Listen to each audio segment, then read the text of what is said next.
DD किसान, बदलते भारत की शान।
अब जाके सुकून आया कि हम लोगों ने उस वीडियो के खिलाफ एफआईआर दर्ज करवा दिया। हाँ दीदी, यही एक तरीका था उस वीडियो को सबक सिखाने का। अच्छा नंदिता, तुम ना रातुल को जाके बता के आना कि हम लोगों ने एफआईआर दर्ज करवा दिया। हाँ जरूर। और दीदी आप भी ऐसा मैडम को एक बार कॉल करके बता दीजिए। हाँ हाँ ठीक है। ठीक है।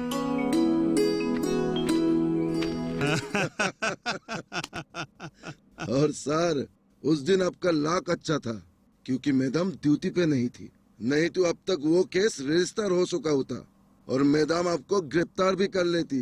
अरे भाई, मेरा लक तो हमेशा अच्छा रहता है। हाँ? और जहाँ खराब होने की चांसेस होता है वहाँ आप जैसे मेरे दोस्त के रहने से सब कुछ ठीक हो जाता है। हाँ? ये आपने बिल्कुल ठीक कहा है सर, लेकिन तब भी सर आपको उन एनजीओ वाली लड़की से थोड़ा सावधान रहना है, नहीं तो बाद में आप मुसीबत में पड़ सकते हैं। क्यों? आप है ना मुझे ऐसी मुसीबत से निकालने के लिए। हाँ? मैं तो हूँ ही सर, तब भी आप और थोड़ा सावधान रहने से अच्छा रहेगा। इस बार तो इस केस को मैं यहीं पर दबा दूंगा, लेकिन सर वो एनजीओ वाली लड़की फिर से ऐसे केस लेकर मैडम के पास जाएगी तो थोड़ा प्रॉब्लम हो सकता है। सर, आपको तो मैडम की मिजाज के बारे में पता ही है। हाँ हाँ, सब पता है मुझे। अरे नहीं है, इसीलिए ज्यादा उछल रही है। हाँ?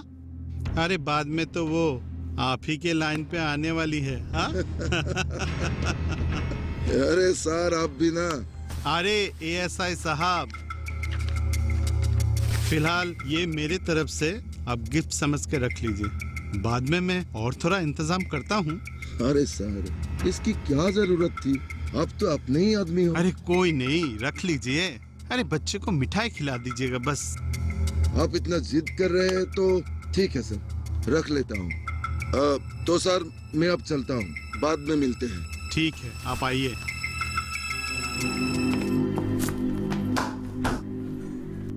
राजखुआ, बोलिए मैडम। आज हजारिका छुट्टी पे है क्या? जी हाँ। मुझे आपसे 2-3 बातें पूछनी है। पूछिए मैडम। आप और हजारिका लगभग एक ही समय में इस थाने पे काम कर रहे हैं? जी हाँ। ये हजारिका किस तरह का आदमी है? मुझे उनके आवभाव कुछ अच्छे नहीं लगते हैं और मैंने सुना है कि एमएलए के साथ भी उसका उठना बैठना है। जी हाँ मैडम, एमएलए सर के साथ हजारिका सर का बहुत अच्छी संपर्क है। और मुझे ऐसा लगता है और हमारे थाने में जितने ही पेंडिंग केसेस है उसमें उनका हाथ है। आप क्या कहते हो? मैं क्या बोलूं मैडम, और ऐसे भी सबूत के बिना किसी के ऊपर हम इल्जाम नहीं लगा सकते। मैं आपको क्या कानून समझाऊंगा, ये सब बातें आप मुझसे ज्यादा अच्छी तरह से जानती है। नहीं नहीं, वो बात नहीं है। तो मैं अब चलूं? ठीक है, लेकिन आप एक काम कीजिए। बोलिए मैडम। आज से आप हजारिका के ऊपर नजर रखिएगा, ठीक है? ठीक है मैडम। चलिए। अरे अंजलि, तुम यहाँ? मुझे इस थाने में ज्वाइन किए हुए 2 हफ्ते ही हुए हैं, इसलिए मैं यहाँ पे हूँ। लेकिन तुम यहाँ? अरे मेरा तो घर ही यहीं पे है। लेकिन मैंने तो सोचा था कि तुम्हारा घर तेजपुर में है। हाँ, वहाँ भी हमारा एक घर है, लेकिन हमारा ओरिजिनल घर यहाँ पर है। ओह, मतलब ओरिजिनली हम यहाँ के ही हैं। इसीलिए पिताजी के गुजर जाने के बाद मैं माँ को लेकर यहाँ ही आकर बस गया, और अब तो मैं वकील भी बन गया। तो बोलो, हमारे यहाँ आकर कैसा लग रहा है? बहुत अच्छा लग रहा है। लेकिन तुम यहाँ कहाँ पे रहते हो? हाँ, वही थोड़ी ही दूर पर। अगर तुम्हारे पास वक्त हो तो चलो हमारे घर होके आते हैं। नहीं नहीं, आज नहीं, आज मुझे कुछ काम है। हाँ ठीक है, लेकिन यहाँ पे कहाँ रहती हो? क्वार्टर में? मैंने किराए का मकान लिया हुआ है, थाने के पास ही है। ये तूने बहुत अच्छा किया। मेरे पिताजी भी मेरे साथ रह रहे हैं। अच्छा, तो एक दिन वक्त निकाल के पिताजी को लेकर हमारे घर में जरूर आ जाना। जरूर आऊंगी। रूपम, मैं भी चलती हूँ। ठीक है, बाय। हाँ। सी यू।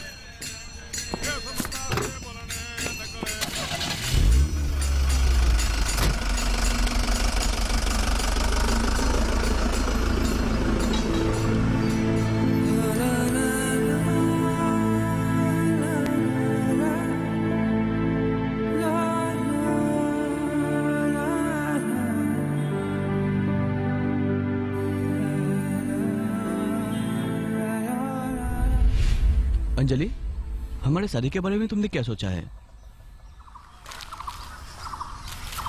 अभी मैं कोई डिसीजन नहीं ले पा रही हूँ। तुम्हारी नौकरी भी नहीं लगी।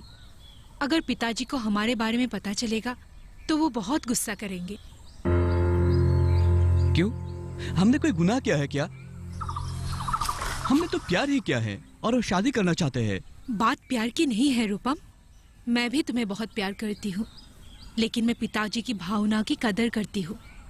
माँ के गुजर जाने के बाद पिताजी ने मुझे बहुत मेहनत करके बड़ा किया हुआ है। मैं पिताजी को अच्छी तरह से जानती हूँ, और इस हालत में पिताजी हम दोनों को नहीं समझ पाएंगे। वो सिर्फ हमें अच्छे दोस्त समझते हैं, और उनके आशीर्वाद के बिना मैं मेरी जिंदगी तुम्हारे साथ नहीं बिताना चाहती। मुझे लेके पिताजी का एक बड़ा सपना है।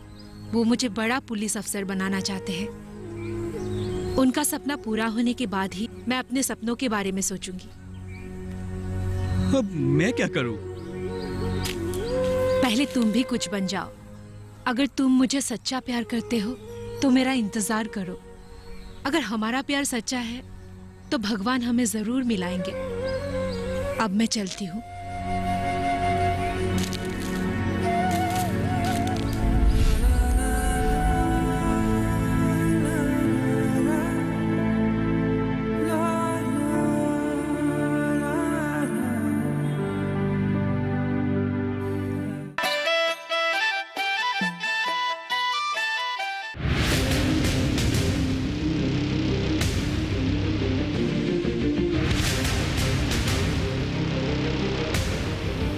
जब तपती है धरती, सूरज उगलता है आग, ठंड में जब सर्दी जमा देती सबके हाल, सब छुप जाते अपने अपने घरों में, तब बाहर निकलता सिर्फ एक इंसान, भरने के लिए हम सबका पेट, खून को पसीने की तरह देता बहा, थक जाता, झुलस जाता, हो जाता बीमार, तब उसकी सेहत का ध्यान रखता सिर्फ डीडी किसान।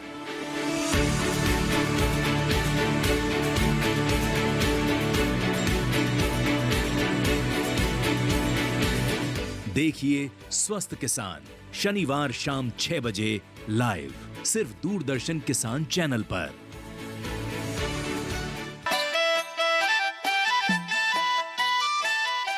पिताजी, आपको रूपम याद है? कौन? ओ, तुम्हारे कॉलेज का फ्रेंड? हाँ, वही। क्या हुआ उसे? तुम्हारे कॉलेज छोड़ने के बाद मैंने उसे कभी देखा नहीं, और तुमने भी कभी उसकी बातें छेड़े नहीं। हाँ, वो कहीं चला गया था, लेकिन आज वो मुझे यहीं पे मिल गया। वो करता क्या है? एडवोकेट है। अच्छा, बहुत अच्छा लड़का है और संस्कारी भी है। ऐसा लड़का आजकल ढूंढने से भी नहीं मिलेगा। कभी बुलाओ उसे हमारे घर। इतने दिनों के बाद मिलकर बहुत अच्छा लगेगा। जरूर बुलाऊंगी पिताजी, लेकिन उसने भी आपको और मुझे उसके घर पे बुलाया है। ठीक है, हम लोग भी जाएंगे कभी उसके घर। अच्छा ही हुआ, इस इलाके में तुम्हें काम करने में बहुत आसानी होगी। वो तुम्हारे हर काम में सहायता करेगा। वैसे भी पुलिस और वकील मिलकर काम करेंगे तो इस समाज में अपराध नहीं होंगे और कोई भी अपराधी कानून के हाथों से बच नहीं पाएगा। क्यों, मैंने सही कहा ना? जी हाँ पिताजी।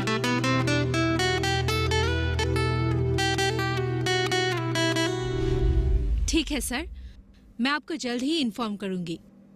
Okay sir. Okay sir, good day. Hazarika, यहाँ पे ऐसे बहुत सारे केसेस हैं जिनमें एमएलए का नाम है। विक्टिम ने एफआईआर दर्ज किया, लेकिन एमएलए के खिलाफ कोई इंक्वायरी नहीं हुई। एमएलए का कुछ स्टेटमेंट भी नहीं है। क्यों? देखिए मैडम, प्रतिम गोस्वामी यहाँ का लोकल एमएलए है। राजनीति में अक्सर एक पार्टी दूसरे पार्टी के ऊपर इल्जाम लगाते रहते हैं, एक दूसरे को फंसाने की साजिश रचते रहते हैं। ये सब सिर्फ साजिश है मैडम, और कुछ नहीं। और ऐसे भी प्रतिम गोस्वामी रूलिंग पार्टी का सदस्य है, तो ये सब तो होगा ही मैडम। इन सब बातों को लेकर आप परेशान मत होइए मैडम। नहीं नहीं, मैं परेशान नहीं हूँ, लेकिन आपकी बातें सुनकर मैं अचंभित जरूर हुई हूँ। आपको तो एकदम नेता बनना चाहिए। नहीं मैडम, बस ऐसे ही। नहीं नहीं, मैं सच बोल रही हूँ। अगर आपको चांस मिले, आप जरूर पॉलिटिक्स ज्वाइन कर लीजिए, बहुत उन्नति करेंगे। मैडम आप भी ना। सुनिए हजारिका, मैंने सुना है कि आप यहाँ के लोकल एमएलए के साथ आपका बहुत अच्छा रिलेशन है।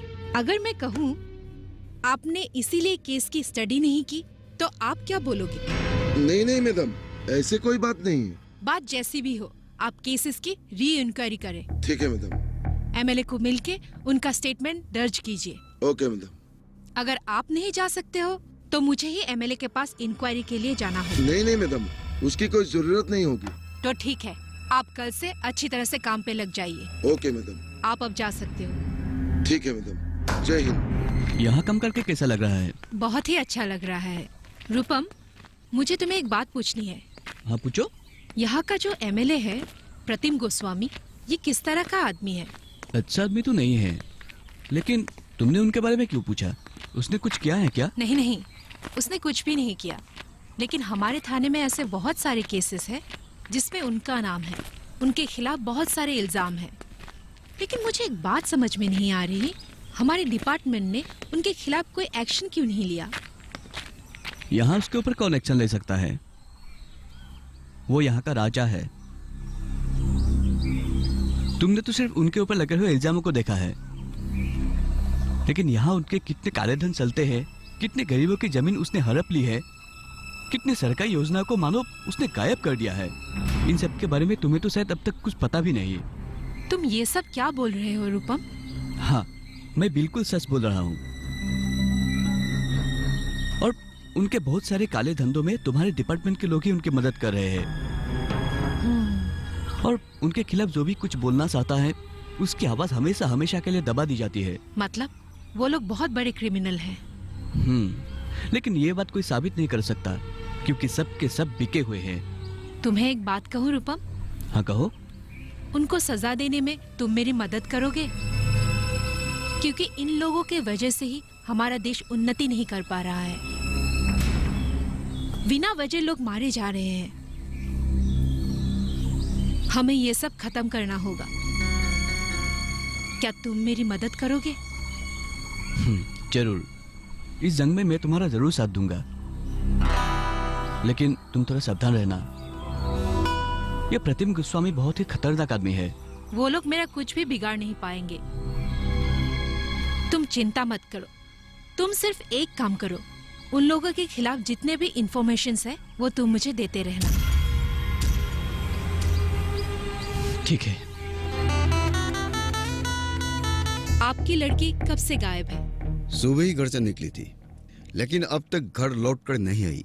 जाते समय कुछ बोल के गई थी? हाँ, एक काम है बोलकर निकली थी और शाम तक आ जाने की बात थी, लेकिन अभी तक आई नहीं। आप लोगों ने उसके फोन पे फोन किया? फोन किया था, लेकिन उसने स्विच ऑफ कर रखा। उसके कोई दोस्त या रिश्तेदार के घर पे आप लोगों ने पूछताछ की? खबर की है, लेकिन कहीं नहीं मिली। उसकी कोई फोटो है आपके पास? हाँ, लीजिए मैडम।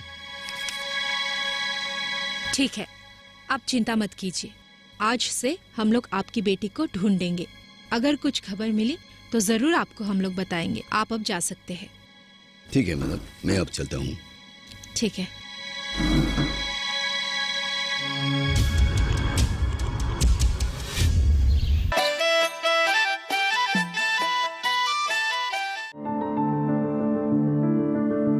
फसल में कीट लगा हो या कोई बीमारी, पशुपालन में हो कोई दिक्कत या चाहिए कोई जानकारी, फोन उठाएं, नंबर मिलाएं और कहें हेलो किसान। हेलो किसान। हेलो किसान। हेलो किसान सोमवार, बुधवार और शुक्रवार शाम 6 से 7 बजे सिर्फ डीडी किसान पर। लाश तो पूरी तरह से सड़ गई है। लगता है 3-4 दिन पहले ही मारकर फेंक दिया था। मुझे लगता है ये डेड बॉडी उस लड़की की ही है। आप एक काम कीजिए, उसके पिताजी को थाने में बुलाइए डेड बॉडी की पहचान के लिए। ठीक है मैडम। और हजारिका, बोलिए मैडम। आप तुरंत डेड बॉडी को पोस्टमार्टम के लिए भेजिए। जी ठीक है।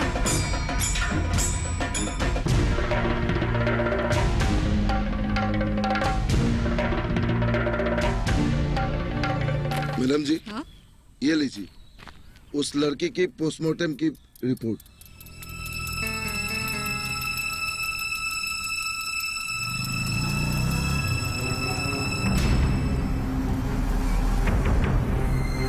हजारिका, इस रिपोर्ट में तो लिखा हुआ कि लड़की की मौत किसी भारी चीज की वार से हुआ है। हाँ मैडम। ये तो सुसाइड का मामला नहीं है, ये तो हत्या का मामला है। जी मैडम। किसने की ये लड़की की हत्या? ये सब तो इंक्वायरी के बाद ही पता चलेगा। जिसने भी इस लड़की की हत्या की है, मैं उसको छोड़ूंगी नहीं। आप एक काम कीजिए, बोले मैडम। इस लड़की की सारी डिटेल्स आप मुझे लाके दीजिए। Okay madam.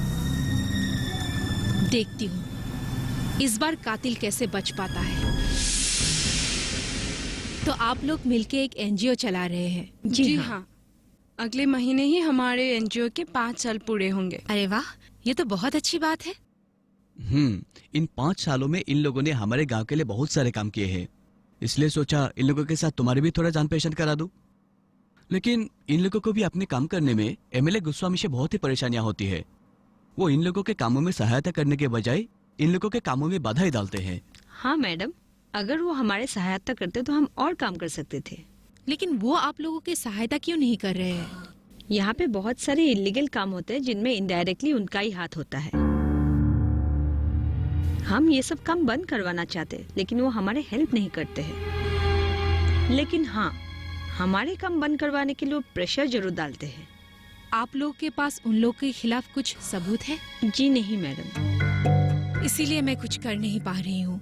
लेकिन आप लोग चिंता मत करो, जब तक मैं यहाँ पर हूँ वो आप लोगों का कुछ भी बिगाड़ नहीं पाएंगे। Thank you madam. उसके मर्डर के पीछे एमएलए का ही हाथ है। मुझे भी कुछ ऐसा ही लगता है। मैं कल उस लड़की के घर जा रही हूँ। मैं चाहती हूँ कि आप लोग और रूपम साथ चलो, क्योंकि हम सब लोग को मिलकर उनके खिलाफ सबूत इकट्ठा करना है। जी मैडम। और रूपम, तुम प्रॉपरली इन्वेस्टिगेट करो। तुम यहाँ के लोकल लड़के हो, वो लोग तुम्हारा हेल्प जरूर करेंगे। वो लोग पुलिस से डरते हैं, इसीलिए वो लोग मेरी हेल्प नहीं करेंगे। जी मैडम। इस बार हम सब लोग मिलकर अगर उनके खिलाफ सबूत इकट्ठा कर ले तो एमएलए का बचना मुमकिन नहीं। उसको मैं जेल की हवा खिलाकर ही रहूं। आज मैं आप लोगों को एक खुशखबरी देना चाहती हूँ। देखते देखते हमारी जागृति आत्मसहायक गोद ने पूरे 10 साल पूरा किए, और इन दिनों में हम लोगों ने जो भी अच्छे से काम किए हैं उसके कारण सरकार ने हम लोगों को और 5 सिलाई मशीन देने के लिए लोन दिया है। और अगर हम लोगों ने इस साल भी अच्छी तरह से काम किया तो हम लोगों के गोद की स्थायी आवास के लिए फिर से लोन मिलेगा।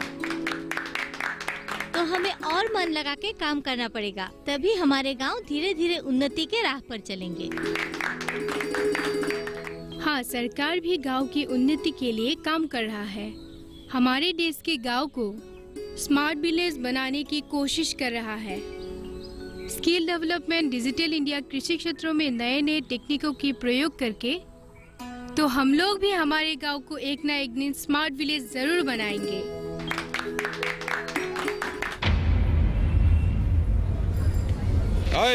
चल 20 रुपए निकाल। ए भाई, पैसे निकल, पैसे 20 निकल। रुपए निकाल, चल निकाल साले। चलो तेरी तो मैं निकल, 20 रुपया निकल। चल निकाल। क्या चल रहा है यहाँ पर? हम हफ्ता उतर है मैडम। हफ्ता? यहाँ पे हाँ, हफ्ता? चलो। चल आप अपना काम कीजिए।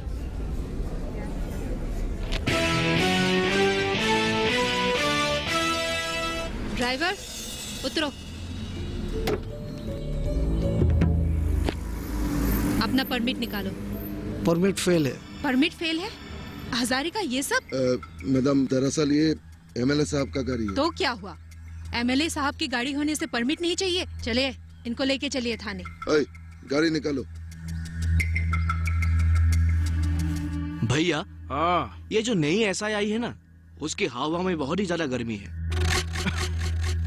तू चिंता मत कर, मुझे एक बार मैदान में उतरने तो दे। उसकी गर्मी अब ठंडी पड़ जाएगी। नहीं भैया, उसके ऊपर कोई एक्शन लेना ही पड़ेगा। आखिरकार वो मेरे ऊपर हार उठाया, आपके खातिर में चुपचाप रहा। अभी तो उसका नजर हमारे कारोबार पर है। उस दिन उसने 2 ट्रक जब्त कर लिया। ड्राइवर ने आपका नाम लिया था, लेकिन उसने ड्राइवर को थाने ले गया और ऊपर से लकड़ी भी जब्त कर ली। धीरज, धीरज रख राघव, धीरज। तुझे पता है मैं क्यों सब जानते हुए भी चुपचाप बैठा हूं? क्योंकि चंद महीना बाद ही इलेक्शन है और मुझे हर हालत में ये इलेक्शन जीतना है। इसीलिए मैं किसी के साथ कोई झगड़ा मोल लेना नहीं चाहता हूं। उस एसआई ने अभी तक मुझे पहचाना ही नहीं। यह एमएलए, यह एमएलए प्रतिम गोस्वामी क्या चीज है? चाहूं तो मैं उसे एक ही दिन में कर सकता हूं, लेकिन नहीं करूंगा। क्यों पता है मेरे भाई? मैं उसको ऐसा शिकार करूंगा, वो कहते हैं ना, 100 सुनार के और एक लुहार के।